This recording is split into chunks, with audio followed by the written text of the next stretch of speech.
Estamos ao vivo. E aí, galera do ForfeitCast. Beleza?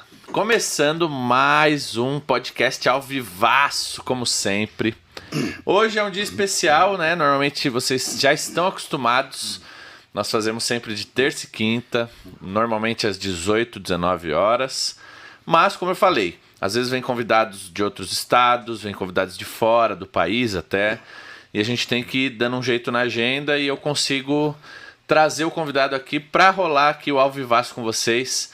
E hoje é um atleta pró, é um atleta monstro, um atleta que vocês já conhecem, tá com shape cabuloso e tá focadíssimo. Meu parceiro Lucas Coelho Pro, bolado demais. E aí, beleza? Fala, rapaziada, pra mim é um prazer imenso estar aqui, Renan. Muito obrigado pela oportunidade. Obrigado, Brasil, por todas as mensagens motivacionais. Eu estou muito feliz, realizado em estar aqui, né? Sim. E também confiante no trabalho que eu venho fazendo. Aí. Confiando no que eu posso fazer, naquilo que Deus pode transportar na minha vida. E é isso, hoje eu quero aproveitar o meu dia aqui para poder matar qualquer curiosidade que a galera tiver.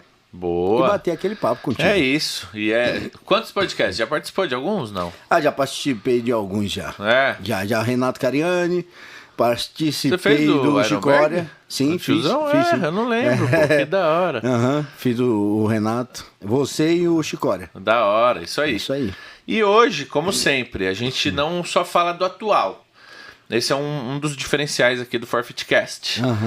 Eu sempre busco a história do meu convidado.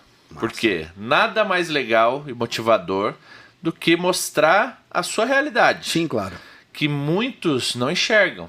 O cara hoje vê você pelo número que você tem. Pô, tem seguidores, tem lá um shape construído. Só que tudo o que você fez para chegar lá, às vezes fica só para quem está ao seu lado, quem caminhou com você, né? Então as vitórias, as derrotas, as coisas ruins e boas que aconteceram nessa trajetória, às vezes ficam escondidas. E eu gosto muito de buscar isso para motivar e mostrar que muitos que estão assistindo a gente têm uma vida que às vezes o cara se pergunta, pô, será que eu consigo? E aí quando ele olha para uma história como a sua e fala, caralho, eu consigo sim. Se ele conseguiu, eu consigo. Então, volta lá no passado. Lucas não é mais pró, Lucas molequinho, criancinha. Nem sabia o que era esporte, esquece o esporte, esquece tudo. Bom. É a sua história de pessoa. Bom. Então, onde você nasceu, como era a sua relação com seus familiares, amigo, escola, tudo da sua infância. Conta um pouco da sua infância. Bom, eu vim de uma cidade pequena chamada Gandu, Bahia, né? Gandu, Bahia. Gandu, Bahia. Gandu é o nome da cidade, Legal. é na Bahia, né? Tá. Entendeu? Então, assim, eu vim de Gandu, eu saí de um lugar de 30 mil habitantes, né? Na época, eu brinco, a minha esposa, ela sempre dá risada, porque assim, atualizou, muita gente cresceu, muita gente mais continua em 30 mil habitantes. Ela é pequenininha ainda. É pequenininha, a cidade muito pequena. Bom, e assim, cara, o que eu tenho pra contar muito é da minha história de vida. Eu sempre fui uma criança muito hiperativa, né? Sempre fui um menino muito hiperativo, eu sempre fui aquele menino sonhador. Eu via os outros meninos tendo as coisas por eles terem uma base familiar, né? E aquilo me fazia sonhar. Eu sabia que eu não tinha, a minha realidade era outra, né? Mas eu podia olhar e acreditar que um dia isso poderia ser capaz de acontecer na minha vida.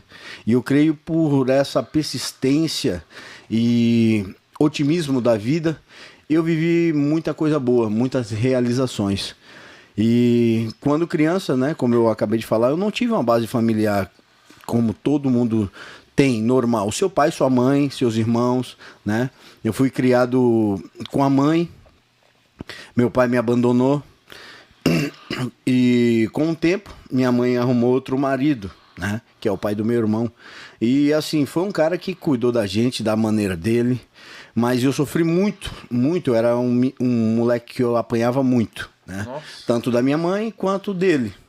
eles tinham os problemas divergentes dele, eu creio que eu era a válvula de escape, né? Ou seja, sem base alguma, tinha vezes que eu apanhava por estar no meio da rua jogando bola, ou por eu estar num lugar que não era na cabeça deles para eu estar. Como você vai comandar o querer de uma criança que não sabe nem o que está fazendo, né? E por esse motivo eu apanhei muito, muito mesmo na minha vida.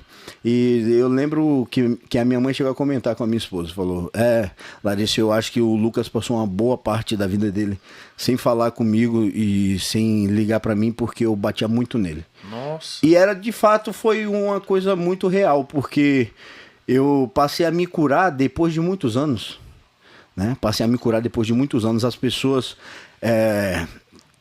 me fizeram sofrer.